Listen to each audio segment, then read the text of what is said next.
အာသီးလေးရောင်တာကနေစပြီးတော့နှလုံးတစ်ခုလုံးပျက်စီးသွားတယ်ဆိုတော့နော်တော်မတန်ဘူးတော်မတန်ဘူးအဲ့တော့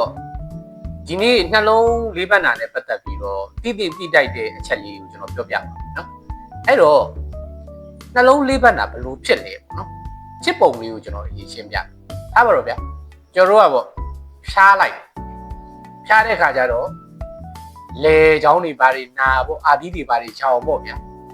ဘယ်သူမဆိုတော့ဗျတည်မှာလေချောင်းနာတော့အာသီးရောင်နာလို့ဆိုရင်ညတော့အဖြစ်တော့ကြိုက်ခဲပျောက်သေးလေးတို့သိတယ်မလားဟိုကလားလေးကောင်တို့ဒီကိုချင်းတို့ဒီလောက်နဲ့ပဲကျွန်တော်တို့ပြီးလိုက်ကြတယ်ဘယ်သူမှတခန်းတနာလုံးဒါပေမဲ့ပေါ့နော်များသောအားဖြင့်တော့ဒီယောဂကလေးဘဝမှာစဖြစ်တာများတယ်ကလေးတငယ်သူကဘက်တီးရီးယားပိုးတစ်မျိုးပေါ့ strep A လို့ခေါ်တယ်ဗျာကဲထားပါတော့အဲ့ဒီဘက်တီးရီးယားနာမည်တွေလည်းအတိအကျမှန်တယ်ဘက်တီးရီးယားတစ်ကောင်ကဝင်လာတယ်သူကဝင်လာတော့ဒီကောင်ပိုးတစ်ကောင်ပေါ့နော်ကျွန်တော်ခန္ဓာကိုယ်တွေကိုဝင်လာပြီဆိုရင်ကျွန်တော်ခန္ဓာကိုယ်တွေကနေပြီးဒီပိုးကိုတတ်ဖို့အတွက်ဆိုပြီးတော့ကိုယ်ကံအားတွေထွက်လာကိုယ်ကံအားတွေထွက်လာ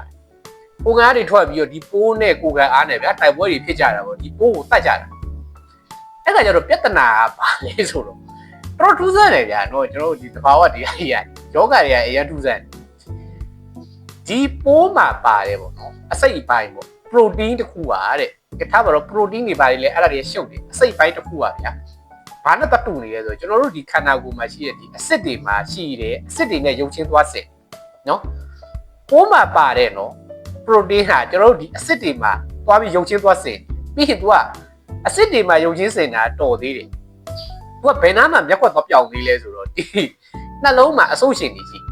ဒီအဆိုးရှင်တွေကလည်းအဲ့ဒီပိုးမှာရှိတဲ့ဟာနဲ့သွားတူတယ်ပိုးနဲ့ရုပ်ချင်းသွားစင်တယ်ပေါ့ဗျာစင်တဲ့ခါကျတော့ဘလို့ဖြစ်လဲဆိုတော့ဒီကျွန်တော်ခန္ဓာကိုယ်မှာထွက်တဲ့ကိုယ်ကံအားတွေအဲ့ပိုးကိုတတ်တက်ရင်းနဲ့ဘလို့အဲ့ဒီကိုယ်အစစ်တွေကိုပေါ့ကိုဒီတရောင်စစ်တွေနော်တဲ့လက်ကောက်ဝအစစ်တွေထားပါတော့အဲ့လိုအစစ်တွေကိုလေဟာဒီကောင်ပိုးပဲဆိုပြီးတော့သိရမှာကျွန်တော်တို့သဘောတရားပြောရတယ်ပေါ့ဗျာရုပ်စင်နေလို့လူမားရိုက်တဲ့သဘောပဲတခါလေရိုက်တတ်တာအဲ့ဒီအစစ်တွေကိုဒုက္ခပေးတာတော့သေးတယ်နှလုံးအဆိုးရှင်တွေက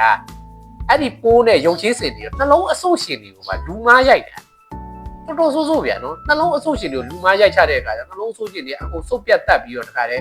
တော့ကျင်းတဲ့ဟာကျင်းကျဲတဲ့ဟာကျဲအမျိုးမျိုးတွေဖြစ်ကုန်တာအမှားတွေနှလုံးထိအဲ့တော့ဒီယောဂရဲ့ဖြစ်စဉ်ကအဲ့လိုဆိုတဲ့အခါကျတော့ကျွန်တော်တို့ကဘာတွေဂရုစိုက်ရမလဲစောင့်ရရှောင်ရနေပါရှိလေဒါအရေးကြီးသွားပြီဒုတိယအဆင့်နေယောဂဖြစ်စဉ်ကိုသိပြီဆိုရင်ဘာတွေစောင့်ရမလဲဘာတွေရှောင်ရမလဲနံပါတ်1အချက်ကျွန်တော်ပြောမယ်လေချောင်းနာတာရက်ကြာနေပြီဆိုမပေါ့နဲ့တော့တုံးတယုံဗိုင်းရပ်စ်ကြောင့်လေချောင်းနာတယ်ဆိုရင်လူခန္ဓာကိုယ်ရဲ့ကိုယ်ကအားနဲ့3-4ရက်လောက်ဆိုပျောက်တင်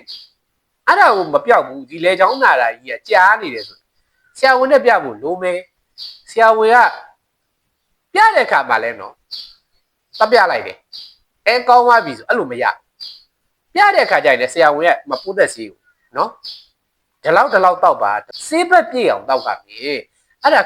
ကလေးတွေကတော့ဘလို့တိမှလဲဗျာဒီမိဘတွေကတေချာတိုက်တာမှာပေါ့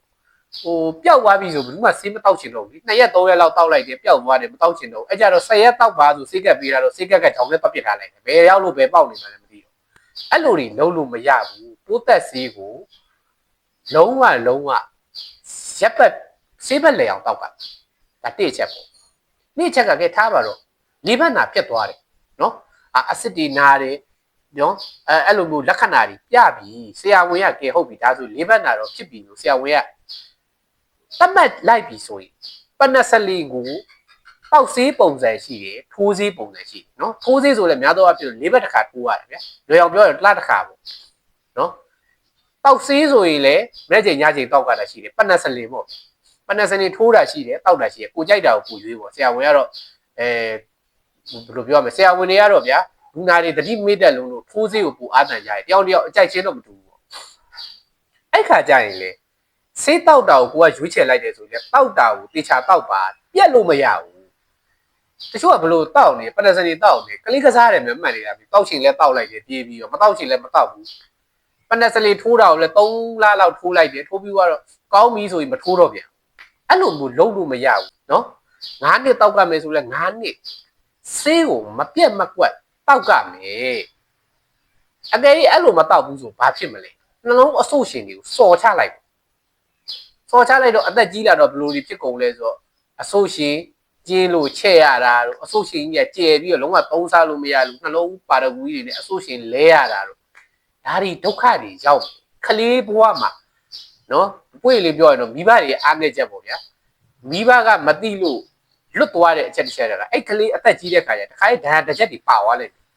အဲ့တော့ပြန်ပြောမယ်ဒီကုန်းချုပ်လိုက်မယ်လေချောင်းနာတာရက်ကြရင်ဆရာဝန်နဲ့ပြပါဆေးကိုအပတ်ပြည့်အောင်တောက်ပါလေးပတ်နာအဆင့်ရောက်သွားလို့ရှိရင်လေဆရာဝန်ကဆေးကိုနှစ်နဲ့ချီပြီးတိုက်တယ်နှစ်နဲ့ချီပြီးထိုးတယ်ဆိုရင်လေမပြတ်ပါစေနဲ့နော်ထိုးရမယ်တောက်ကမယ်ပြတ်လို့မရဘူးဒါလေးကိုကျွန်တော်လေးစားစွာတင်ပြရင်းနှုတ်ဆက်ပါတယ်ကျေးဇူးတင်